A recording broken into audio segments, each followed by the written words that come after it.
বিপ্লবের নতুন সূর্যে শানিত বাংলাদেশ এই প্রতিবদ্ধ নিয়ে আয়োজন করা হলো জাতীয় পথনাট্য উৎসব 2025। রাজধানীর কেন্দ্রীয় শহীদ মিনারে বাংলাদেশ গ্রুপ থিয়েটার ফেডারেশন আয়োজিত এই উৎসব উদ্বোধন করেন ঢাকা বিশ্ববিদ্যালয়ের উপাচার্য ডক্টর নিয়াজ আহমেদ। জাতীয় পথনাট্য উৎসব 2025-এর শুভ উদ্বোধন ঘোষণা করছি এবং আশা করছি গণ অভ্যুত্থান পরবর্তী বাংলাদেশে এই আয়োজন একটি মাইল ফলক হয়ে থাকবে। অনুষ্ঠানে আগত নাট্যকর্মীরা একটি মানবিক ও ন্যায়সম্মত রাষ্ট্র গঠনে সরকারের প্রতি উদাত্ত আহ্বান জানান। 7 দিনব্যাপী অনুষ্ঠানের 27টি দলের নাটক মঞ্চস্থ হবে।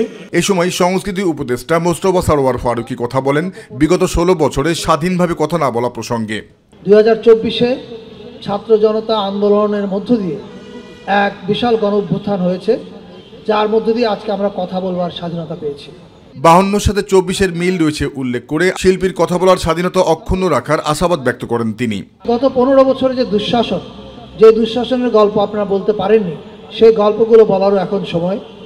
এবং আমি বিশ্বাস করতে চাই এরপরে যারাই আসবেন গণতান্ত্রিকভাবে নির্বাচিত হয়ে, তারা মত প্রকাশের এই স্বাধীনতাটা অক্ষুণ্ণ রাখবেন, শিল্পীর স্বাধীনতাটা অক্ষুণ্ণ রাখবেন। গ্রুপ থিয়েটার ফেডারেশন আয়োজিত 7 দিনব্যাপী এই উৎসবে এবার 30টি দল অংশ নিয়েছে বলে জানান আয়োজকরা। জাহিদ আহমেদ বাবু, মাই টিভি, ঢাকা।